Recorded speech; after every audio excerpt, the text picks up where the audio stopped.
بسم اللہ الرحمن الرحیم۔ السلام علیکم جناب۔ سٹوریز میں نے 4 شیئر کرنی ہیں۔ ایک سٹوری یہ ہے، بہت ہی دنوں سے کچھ شور شرابہ مچا ہوا ہے پچھلے چند روز سے،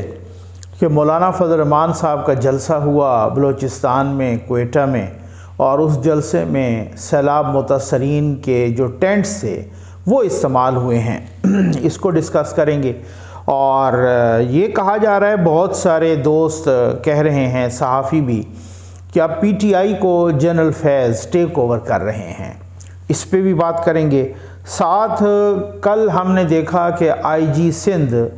غلام نبی میمن، ان کی تلخ کلامی ہوئی ہے سندھ ہائی کورٹ کے ججز کے ساتھ، سندھ ہائی کورٹ کے جسٹس کے ساتھ، اس پہ بھی بات کریں گے۔ اور مراد سعید صاحب نے خط لکھا ہے پریزیڈنٹ آف پاکستان کو، اس خط پہ بھی بات کریں گے۔ لیکن سب سے پہلے اللہ تعالیٰ کے فضل و کرم اور آپ کے تعاون سے زی این نیوز کا فلڈ ریلیف آپریشن جاری ہے۔ میں نے آپ کو ٹارگٹ بتا دیا ہے، اور ماشاءاللہ آپ کا آپریٹ بھی کر رہے ہیں۔ ہم نے 20 تاریخ تک 200 کلو آٹا، فی تھیلا جو ہے نا اس کا 1400-1500 روپے کا ہے، اور اسی طریقے سے 200 بستر، فی بستر 3500 روپے کا ہے، اور 200 ہم نے فوڈ کے پیکج دینے ہیں، جس میں فی فوڈ کا پیکج جو ہے نا ایک، وہ 3000 روپے کا ہے۔ یہ آپ کے کوآپریشن سے ہوگا، اور اللہ تعالیٰ کے کرم سے ہوگا، اور انشاءاللہ ہوگا۔ یہ نمبر ڈسپلے ہو رہا ہے۔ اصل میں مسئلہ یہ ہے کہ خان صاحب کا اب وہ نا انتخابات اور وہ سارا کچھ، اسمبلیوں کی تحلیل بھی مشکل تر ہوتی جا رہی ہے۔ کچھ ہمارے دوست کہہ رہے ہیں کہ خان صاحب میں اور پرویز الہی صاحب میں طلاق ہو چکی ہے، سیاسی طلاق، بس اعلان اس کا باقی ہے۔ اب دیکھتے ہیں کہ کیا ہوتا ہے، کیونکہ وہ تو 20-21 دسمبر کہہ رہے ہیں۔ اب اس تک اگر اسمبلی ڈیزالو نہیں ہوتی تو خان صاحب کو ایک اور یو ٹرن لینا پڑے گا، اور اگر ڈیزالو ہوتی ہے تو پھر کیا گارنٹی ہے کہ واپس اتنی سیٹیں ملیں گی۔ یہ بھی بہت بڑی بات ہے، میں آپ کو بتا رہا ہوں، پھر اس کو آپ نے یاد رکھنا ہے۔ کل شہباز شریف صاحب نے پریس کانفرنس کی، اس میں بہت ساری باتیں کی،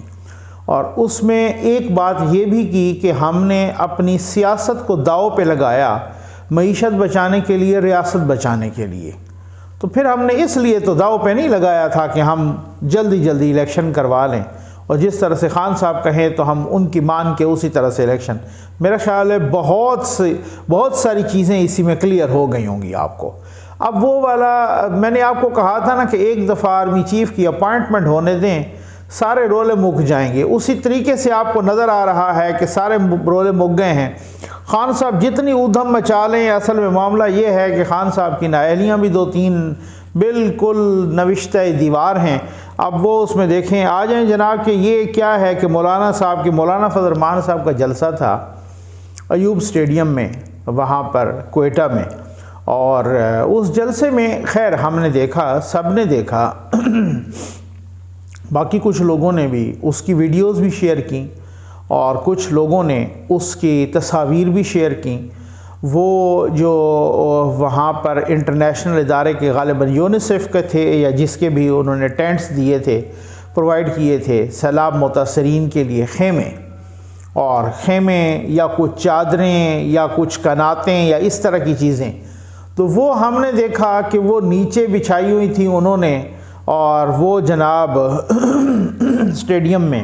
اور اوپر بیٹھے ہوئے تھے، کرسیاں بھی رکھی ہوئی تھیں۔ اب اس پہ بڑی تنقید ہوئی، اور تنقید ہوئی کہ یہ سیلاب متاثرین کے ٹینٹس تھے، خیمے تھے، ان کو سیاسی جلسے کے لیے استعمال کیا گیا۔ ایک بات اچھا، یہ نہیں کہا جمعیت والوں نے، مولانا فضل الرحمان کی پارٹی نے یہ نہیں کہا کہ یہ ٹینٹ تھے ہی نہیں، یہ تو استعمال ہی نہیں ہوئے، بلکہ انہوں نے کہا کہ استعمال ہوئے ہیں، لیکن ہمیں پی ڈی ایم اے نے، یعنی پروونشل مینجمنٹ ڈیزاسٹر اتھارٹی جو ہوتی ہے نا، پروونشل ڈیزاسٹر مینجمنٹ اتھارٹی، انہوں نے دیے ہیں پی ڈی ایم اے نے۔ پی ڈی ایم اے کی تردید آ گئی ہے، انہوں نے کہا جی یہ ہمارا کام ہی نہیں ہے کہ ہم ٹینٹ پرووائڈ کریں یا ہم کوئی اس طرح کا کوئی وہ کریں۔ وزیر اعلیٰ بلوچستان نے کہا ہے کہ انہوں نے گل ہی مکا دی تھی، انہوں نے کہا کہ جناب یہ چھوٹی باتیں ہیں، اس پہ کوئی اتنا زیادہ توجہ دینے کی ضرورت نہیں ہے، اس طرح کی باتیں ایسی ہوتی رہتی ہیں، ٹھیک ہے۔ لیکن میں سمجھتا ہوں بات چھوٹی ہو یا بڑی ہو، ایک سمبالک اس کی بڑی ویلیو ہوتی ہے، اور سمبالک اس کی بڑی اہمیت ہوتی ہے۔ ایک میسیج اس طرح سے نیگیٹو چلا گیا ہے، اس کی وضاحت آنی چاہیے جمعیت کی طرف سے بھی، اور اگر کہیں جس کارنر سے بھی غلطی ہوئی ہے وہ تسلیم کرنی چاہیے اور وہ بتانا چاہیے کہ وہ اس طریقے سے کہ کیونکہ ٹینٹ استعمال ہوئے ہیں، یہ بات پکی ہے، اور ٹینٹ بھی یہ بھی بات پکی ہے کہ ٹینٹ تھے بھی سیلاب متاثرین کے اور اپنے سیاسی جلسے کے لیے استعمال ہوئے ہیں۔ یہ کس کی غلطی سے ہوئے ہیں، یہ بالکل اس کا جو ہے نا پورا اس کا ازالہ بھی ہونا چاہیے اور اس کا بتانا بھی چاہیے۔ البتہ ایک اور بات اس سے بھی زیادہ خطرناک ہے کہ بلوچستان کے بازاروں میں یہ ٹینٹس بک بھی رہے ہیں، تو یہ کیوں ہو رہا ہے؟ یہ ستم ظریفی ہے، اسی وجہ سے نا یہ چیزیں ہیں۔ میں آپ کو بتاتا ہوں کہ جب ہم جاتے ہیں نا، ہم جب سروے کرتے ہیں، ہم ایک دن سروے کرتے ہیں، ڈور ٹو ڈور کرتے ہیں موسٹ ڈیزرونگ پیپلز کا، اور ان کے گھر جو ہے نا جا کے دے کے آتے ہیں۔ موسٹ ڈیزرونگ پیپل جو ہوتے ہیں نا، ان کے گھر کی دہلیز پہ جا کے وہ ان کو ٹوکن دے کے آتے ہیں، وہی بندے اسی کو ملتا ہے۔ ہم نے دیکھا کسی سیٹھ صاحب نے آ کے ٹرک پہ تقسیم کر دیا، سڑک پہ کھڑے ہو کے لوگوں نے لیا، ٹرک تو چلا گیا اور پھر وہ دکانوں پہ بیچ رہے تھے۔ تو بھائی جو بندہ کر بھی رہا ہے نا اس طریقے سے، باہر سے کوئی چیزیں آ رہی ہیں یا آپ کو اللہ نے دیا ہے، تو کم از کم آپ کو تسلی ہو کہ وہ چیز بالکل مستحق تک پہنچ رہی ہے، یہ بات ہے۔ آ جائیں جناب، یہ کیا صورتحال ہے کہ پی ٹی آئی کو جنرل فیض نے ٹیک اوور کر لیا ہے؟ بہت سارے ہمارے دوست کہہ رہے ہیں، اچھا ہمارے دوست ہیں پرویز سندیلا صاحب، انہوں نے بھی کہا ہے، ان کے پاس بھی ڈیفینیٹلی معلومات ہوں گی، مزمل سہروردی صاحب بہت ہی اچھے صحافی ہیں، اچھی انویسٹیگیٹو جرنلسٹ ہیں، وہ اچھے انویسٹیگیٹو جرنلسٹ ہیں اور اچھے صحافی ہیں، اچھے انسان ہیں، ذمہ دار بندے ہیں، لکھتے بہت اچھا ہیں، بولتے بھی اچھا ہیں۔ تو انہوں نے بھی کہا ہے کہ جی چونکہ جنرل فیض صاحب موسٹ پاپولر ہیں پی ٹی آئی کے اندر، تو اس وجہ سے اب ان کا خیال یہ ہے کہ خان صاحب جب نااہل ہوں گے تو پی ٹی آئی کو میں ٹیک اوور کروں گا۔ معاملات بڑے دلچسپ ہیں، ٹھیک ہے نا۔ اچھا اس میں دو تین باتیں ہیں، میں اپنا انالیسس بھی آپ کے سامنے پیش کیے دیتا ہوں۔ اس میں دو تین باتیں ہیں بھائی، اور وہ بات یہ ہے کہ پہلی بات تو یہ ہے کہ یہ بات ٹھیک ہے کہ وہ پی ٹی آئی کے اندر پاپولر ہیں، لیکن پی ٹی آئی کے اندر اور بھی جتنے لوگ پاپولر ہیں، یعنی اگر جنرل فیض نے ہی ٹیک اوور کرنا ہے تو پھر آپ خود بتائیں۔ اچھا پہلی بات تو یہ ہے کہ وہ خان صاحب کی نااہلی کا انتظار کر رہے ہیں، ماشاءاللہ کیا بات ہے، ٹھیک ہے نا۔ تو ان کو بھی پتہ ہے کہ نااہل انہوں نے ہو جانا ہے، اور اگر وہ ٹیک اوور کرنے کے لیے تیار بیٹھے ہیں تو پہلی بات یہ ہے کہ اسد عمر صاحب، شاہ محمود قریشی صاحب، باقی صاحبان یہ کہیں گے بھائی ہم کیا چنے بیچنے آئے تھے پی ٹی آئی میں کہ اگر خان صاحب نااہل ہوتے ہیں تو اس میں۔ دوسری بات یہ ہے کہ اگر کوئی پاپولر ہے بھی صحیح تو وہ خان صاحب کے ریفرنس سے پاپولر ہے، یہ نہیں ہو سکتا، یہ بہت مشکل ہوگا کہ جی وہ خان صاحب نااہل۔ پاکستان میں خیر کچھ بھی ممکن ہوتا ہے، لیکن کہ خان صاحب نااہل ہو جائیں اور جنرل فیض آ کے پوری پارٹی کو ٹیک اوور کر لیں اور پھر ووٹ بھی جنرل فیض کو پڑے، یہ ایسا نہیں ہوگا، ٹھیک ہے نا۔ کیونکہ خان صاحب اگر نااہل ہوئے اور 5 سال کے لیے بھی نااہل ہوئے تو پھر آپ کو معلوم ہے نا اچھی طرح سے کہ پھر وہ اگر نااہل ہوتے ہیں تو لوگوں کا دل ٹوٹ جائے گا، ان کا اپنا دل بھی ٹوٹ جائے گا، کمپین کون کرے گا، ایک بات۔ تیسری بات یہ ہے کہ ابھی وہ ریٹائر ہوئے ہیں 10 تاریخ کو، اب 2 سال ان کے پورے ہونے ہیں 2024 میں، ٹھیک ہے نا، 2024 نومبر میں، ٹھیک ہے، یہ 10 تاریخ کو ہوئے ہیں نا، وہ ان کا 10 تاریخ لکھی گئی تھی دسمبر میں، 2024 کے دسمبر میں 10 تاریخ کو ان کے 2 سال پورے ہونے ہیں۔ تو کوئی بھی سیاسی عہدہ یا کوئی اور پوسٹ یا اس طرح کی وہ تب لے سکتے ہیں کہ جب ان کے 2 سال مکمل ہو جائیں جنرل فیض صاحب کے، 2024 میں، اس سے پہلے نہیں لے سکتے۔ اچھا اگر اس سے پہلے وہ لیں گے بھی صحیح تو ان کو وزارت دفاع سے یا فیڈرل گورنمنٹ سے NOC لینا پڑے گی، اور NOC کب دیتی ہے ان کو فیڈرل گورنمنٹ یا وزارت دفاع، آپ کو پتہ ہے۔ اس طرح کی پریسیڈنٹس ضرور ہیں۔ یہ جب جنرل رحیل شریف صاحب کی وہ ریٹائرمنٹ ہوئی تھی تو فوری طور پہ سعودیہ میں ان کی نوکری ہو گئی تھی، ان کو NOC ملا تھا، وزارت دفاع سے ملا تھا، اور اس وقت بھی نواز شریف صاحب کی گورنمنٹ تھی یا شاہد خاقان عباسی صاحب کی یا ان کی گورنمنٹ تھی، اور وہ جیسے ہی وہ ریٹائر ہوئے تو ان کو، بلکہ نواز شریف صاحب ہی وزیر اعظم تھے تو ان کو NOC، لیکن وہ ایک خاموش معاہدے کے تحت ہوا تھا۔ انہوں نے بڑی مشکل سے اس سے جان چھڑوائی تھی، کیونکہ وہ دھرنا اور یہ سارا تماشا لگایا ہوا تھا، وہ ایکسٹینشن مانگ رہے تھے، تو انہوں نے بڑی مشکل سے جان چھڑوائی، اور جناب انہوں نے کہا کہ اچھا ٹھیک ہے یار، ان کو تو وہاں سعودی عرب کے جو ہے نا وہاں ان کے نوکری وہاں کروائیں نا، تاکہ یہ ہماری جان تو چھوڑے۔ تو وہ ایک الگ معاملہ تھا، کچھ ایکسیپشنز ہوتی ہیں اس طریقے سے، تو وہ کب دیتے ہیں ان کو کہ جب انہی کی گورنمنٹ ہو، اور NOC بھی وہ آپ کو اچھی طرح سے معلوم ہے، وہ پھر کب دیتے ہوتے ہیں۔ تو یہ والی صورتحال ہے اس کا، یہ اس حوالے سے ایک تو وہ لے نہیں سکتے، اور دوسری بات یہ ہے کمپلیٹ ہونے تک، اور دوسری بات یہ ہے کہ جب تک ان کو NOC فیڈرل گورنمنٹ سے نہ ملے، اور تیسری بات یہ ہے جس طرح سے میں نے آپ کو بتایا، چوتھی بات کہ بھائی یہ ایسے ہو نہیں سکتا کہ خان صاحب نائل ہو جائیں اور پارٹی کسی کے حوالے کر دیں، یہ بہت ہی میرا خیال، ویسے تو کوئی پتہ نہیں، کیونکہ خان صاحب کو آپ کو پتہ ہے نا کہ آگے لگایا وہ چابی تو انہوں نے بھری، لیکن اس وقت ان کا ڈیفرنٹ سینیریو تھا نا، اس وقت ان کا سٹیٹس بھی ڈیفرنٹ تھا، اس وقت وہ بہت کچھ کر بھی سکتے تھے، اب وہ والے معاملات تو نہیں ہیں نا، اب اس طریقے سے تو وہ صورتحال نہیں چلے گی۔ اچھا، اب اس کے بعد آج جناب کہ کل IG سندھ نے جج کو کھری کھری سنا دی، ٹھیک ہے نا جی، اور اصل میں وہ پروین رحمان صاحبہ کا کیس تھا، کیس چل رہا تھا، ان کے قاتلوں کو بری کر دیا گیا، مبینہ قاتلوں کو یا ملزمان کو اس کیس کے، اور اس کیس کے ملزمان کو بری کر دیا گیا، لیکن سندھ گورنمنٹ نے ان کو ڈیٹین کیا ہوا تھا، یعنی ان کو بری ہونے کے باوجود، سندھ ہائی کورٹ سے بریت کے باوجود بھی ان کو روکا ہوا تھا، ان کو قید کیا ہوا تھا۔